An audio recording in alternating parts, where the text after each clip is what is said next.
Hi guys, welcome to this week's edition of Media Mondays. Sorry, we've had a couple of weeks break.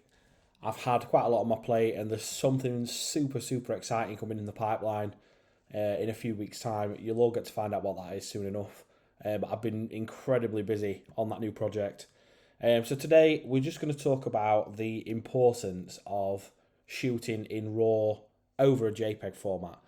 So a JPEG image, it's processed and compressed by the camera, and when you capture it, it processes the image according to its built-in settings in the camera and compresses it to reduce the file size.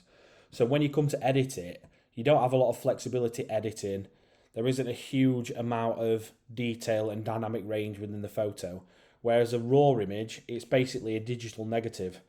So when you capture a RAW format, the camera records all the data from the sensor without compressing or processing anything, and it results in a file that retains the maximum amount of detail and dynamic range, and it provides you a high degree of flexibility for post-processing. So a great example of that is this image here. So this is a RAW photo taken from a car show in the summer in Poland. It's a very lovely car. With a RAW photo, you can push the edit quite extreme. So I like quite extreme black and white edits. This is what the final edit of the image looked like. So you can see we've actually pushed the contrast to quite a high level, and there's been a bit of photoshopping of like the car door in the background and the person behind just to clean the image up. But I like having people in the image as well. It provides a bit of depth, and it's not just a car standalone with nobody there. It just adds a bit more to the image, in my opinion. I'll pop up a few more images where we've gone to quite extreme lengths with the RAW edit. You can just see how much you can actually push the photos. Here is another image of a friend's Porsche GT4. You can be able to see that there is some autumnal sort of colours and tones in the leaves around here, where we can really push that because the image was a RAW file.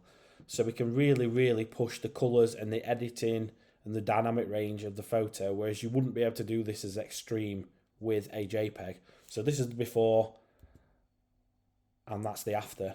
So you can really go to town with your colours and your colour schemes. You can really push an image to create any sort of style that you want. You can go completely the opposite way. You can do black and white. You can make a cool image.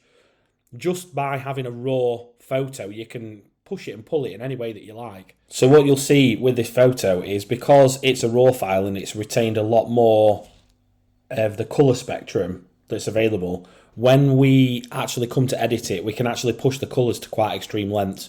So you can go really crazy and go full sort of orange colour and change around the hues. We can make it more red or more green.